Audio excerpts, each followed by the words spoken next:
स्वर्गदूत हज़रत जिब्राईल अलैहिस्सलाम ने मरियम से कहा, तुम एक बालक को जन्म दोगी। कैसे? मरियम ने पूछा। मेरा विवाह नहीं हुआ है। परमेश्वर का पवित्र आत्मा तुम पर आएगा। बालक परमेश्वर का पुत्र होगा। मरियम ने उस पर विश्वास किया। हज़रत मरियम की मंगनी यूसुफ़ अलैहिस्सलाम के साथ हुई थी, पर उन्होंने उनकी कहानी पर विश्वास नहीं किया, इसलिए स्वर्गदूत उनके पास भी आया। मरियम झूठ नहीं बोल रही है। उसका बालक परमेश्वर का पुत्र होगा।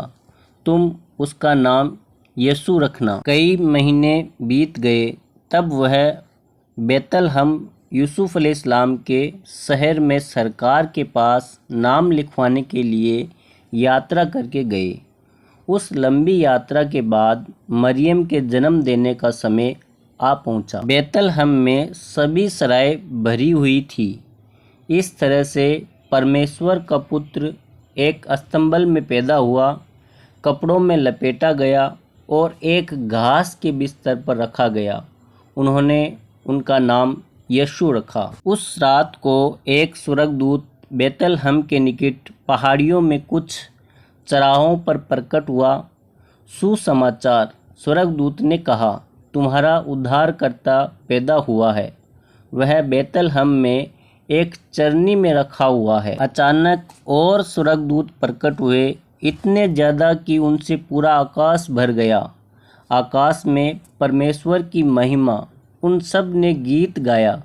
पृथ्वी पर उन मनुष्यों में जिससे वह प्रसन्न है शांति हो। जब स्वर्गदूत चले गए, चरवाहे जल्दी से बैतलहम के लिए निकले।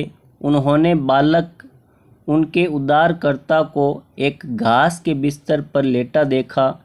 यह ऐसा ही था जैसा कि स्वर्गदूत ने उनसे कहा था। चरवाहों के यीशु को देखने के बाद वह शहर में से होकर गए। वह बहुत उत्साहित थे। उन्होंने जो हुआ था वह सबको बताया और उन्होंने परमेश्वर उस सब के लिए जो उसने किया था प्रशंसा की।